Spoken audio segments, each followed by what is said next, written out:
पुरुषोत्तम महत्तम। 7वां अध्याय। श्री गणेशाय नमः। पुरुषोत्तम मास की महिमा। श्री पुरुषोत्तम बोले, हे विष्णु, आपने बहुत अच्छा किया जो अधिक मास को यहाँ लाए। इससे लोक में महान कीर्ति पाओगे। जिसको तुमने स्वीकार किया उसे मैंने स्वीकार किया। मैं इसे अपने समान करूँगा।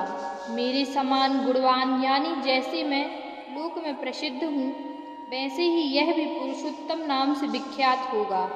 हे जनार्दन, सभी गुण तुम्हारी प्रसन्नता के लिए दिए हैं, अतः मैं ही इसका स्वामी हूँ। इस नाम से यह सब जगत में पवित्र होगा और सब मासों का स्वामी होगा। पूज्य होकर पूजने वालों का दुख दारिद्र्य नाश करेगा।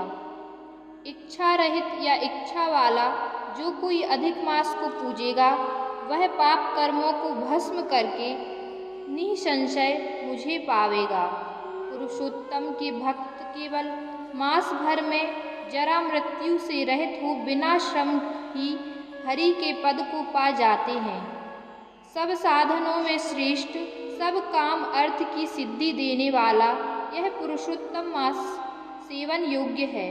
जो पुरुषोत्तम की आदर से विधि पूर्वक पूजा करता है, वह अपने कुल का उद्धार कर मुझको ही प्राप्त होगा।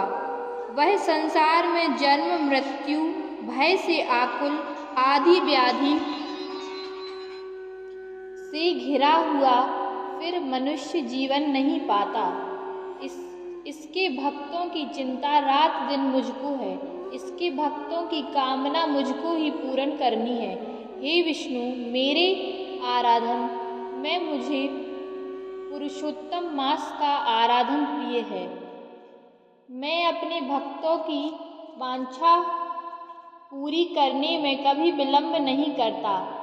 इस मास में जो महाअज्ञानी मनुष्य जप दान नहीं करते, अच्छे कर्म नहीं करते, वे दुष्ट भाग्य वाले और दूसरे के भाग्य पर जीने वालों को स्वप्न में भी सुख नहीं होगा।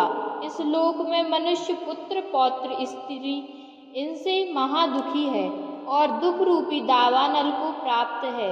जिनने अज्ञान से अत्यंत पुण्यवान पुरुषोत्तम मास को छोड़ा, उनको कैसे सुख मिलेगा। जो स्त्री श्रेष्ठ भाग्य वाली पुत्र सुख सौभाग्य के वास्ते पुरुषोत्तम मास में स्नान दान पूजन करेगी, उनको मैं सौभाग्य संपत्ति सुख पुत्र दे दूंगा। सभी को स्नान पूजा जपादि करना, विशेष करके शक्ति के अनुसार दान करना चाहिए। हे रमापते, तुम चिंता छोड़ के पुरुषोत्तम मास को वैकुंठ ले जाओ।